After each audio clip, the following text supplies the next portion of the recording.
আসসালামু আলাইকুম। কালকে কলমগুলো খাড়া করানো হয়েছে, আজকে বেশ ঢালাই হবে। জোর জুড়িয়ে মাটি পড়ে যায় সাইডে থেকে, এদিক দিয়ে দুধ নিয়ে যাই তো অনেক কষ্ট। তারপরে কি করা, একটা বাড়ি করবার গেলে অনেক কষ্ট করতে হবে। ঘাস কাটা তো আরও কষ্ট। এইখানে মেশিন, এইখানে অনেক কষ্ট করে ঘাস রেখে তারপর ঘাস কাটা হয়েছে রাত্রে।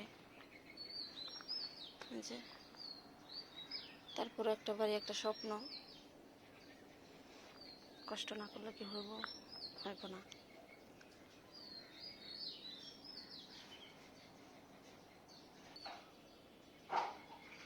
এদিক দিয়ে হাঁটলেই মাটি পড়ে করে বালু পড়ে গেছে। আগে বালু দেওয়া ছিল, গরু ঘর করার সময় বালু আছিল, ওই বালুগুলো এখন জোর জুড়িয়ে পড়ে যায়। ধন্যবাদ সবাইকে আমার এই ভিডিওটা দেখার জন্য।